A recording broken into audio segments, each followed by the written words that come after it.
समय कभी नहीं रुकता। आज यदि बुरा चल रहा है तो कल अवश्य अच्छा आएगा। आप केवल निस्वार्थ भाव से कर्म कीजिए और वही आपके हाथ में है। एक बुजुर्ग ट्रेन में सफर कर रहा था। संयोग से वह कोच खाली था। तभी 8-10 लड़के उस कोच में आए और बैठकर मस्ती करने लगे। एक ने कहा, चलो जंजीर खींचते हैं। दूसरे ने कहा, यहाँ लिखा है 500 रुपया जुर्माना और 6 माह की कैद। तीसरे ने कहा, इतने लोग हैं, चंदा करके 500 रुपया जमा कर देंगे। चंदा इकट्ठा किया तो 500 की जगह 1200 जमा हो गए, जिसमें 200 के 3 नोट, 2 नोट 50 के, बाकी सब 100 के। चंदा पहले लड़के के जेब में रख दिया गया। तीसरे ने कहा, जंजीर खींचते हैं, अगर कोई पूछता है तो कह देंगे बुढ़े ने खींचा, पैसे भी नहीं देने पड़ेंगे। तब बुजुर्ग ने हाथ जोड़ के कहा, बेटा मैंने तुम्हारा क्या बिगाड़ा है, मुझे क्यों फंसा रहे हो।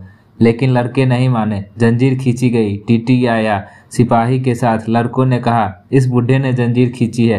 टीटी बुढ़े से बोला, शर्म नहीं आती, इस उम्र में ऐसी हरकत करते हो। बुजुर्ग हाथ जोड़कर कहा, साहब मैंने जंजीर खींची है, लेकिन मेरी बहुत मजबूरी थी।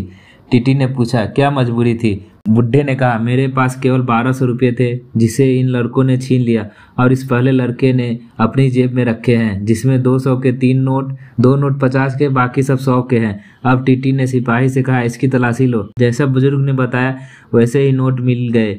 लड़के के जेब से 1200 रुपये बरामद हुए, जिसमें को टीटी ने बुजुर्ग को वापस कर दिए गए और लड़कों को पुलिस के हवाले कर दिया। पुलिस के साथ जाते हुए लड़के ने बुजुर्ग की ओर घूर के देखा तो बुजुर्ग ने कहा, बेटा ये बाल यूं ही सफ़ेद नहीं हुए हैं।